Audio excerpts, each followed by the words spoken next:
Hi everybody, Mark Moorhead here at the Hall of Flame Museum of Firefighting in Phoenix, Arizona. We are the world's largest historical firefighting museum, and I am lucky enough to be the curator of education. And one of our favorite things to do is, if you can't come into the museum, we bring the museum to you.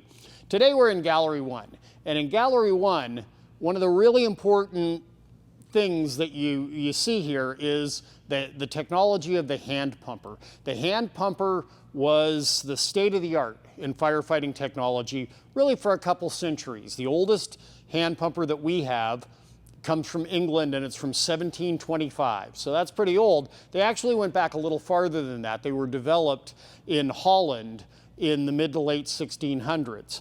And when you look around the gallery here, you see they get bigger and prettier and fancier, but they have that same basic design, which is handles on either side, and guys would pump up and down on either side, and you get your jet of water off of that.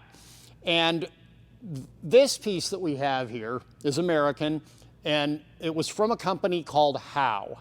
And Howe also made the beautiful rotary sweep pumper that we have here in Gallery 1 that was not a big success, even though it was an excellent piece of design.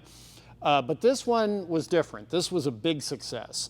And this was probably one of the last, if not the last, of the mass-produced hand pumpers that you would have found in America. And it's not as elegant as a lot of the pieces that you see here in Gallery 1. A lot of the pieces here in Gallery 1, they really qualify as works of art. This one really kind of just looks like a big old beer can on wheels. But it was very, very functional. And this was something that you marketed to a small town or a village or a rural area that couldn't afford one of the big steamers that were coming in around that time. This was built in 1890 in Indiana by the Howe, Benjamin Howe's company, and it was sold to a very small town in western Illinois, right kind of near in Greene County, Illinois, a town called Carrollton, Illinois. It served that town and a little village called Eldred, Illinois as well. And it could get you about 100 gallons of water. It had a 50-gallon tank, so when you rolled up, you could start putting water on the fire right away while the guys hooked it up to whatever you were going to draft water from. And so it was really good for the needs of a little small town like that.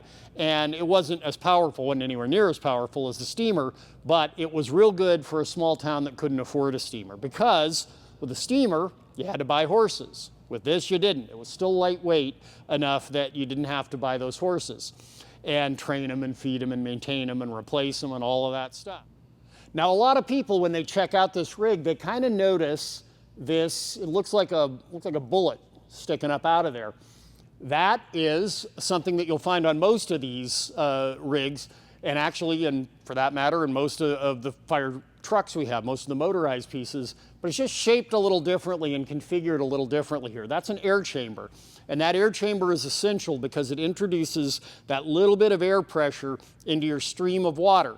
And if it wasn't for that, then the stream of water, it would be almost like a machine gun, like a water machine gun. But when you have this, you get that nice steady stream. It's much more gentle on the pump, and it's nice even in these hand pumpers. You really want one of them. Most of them have them, but it's absolutely essential with a truck, with a motorized vehicle, because it would tear up the engine in just a few minutes if you didn't have that little bit of air pressure introduced into your discharge.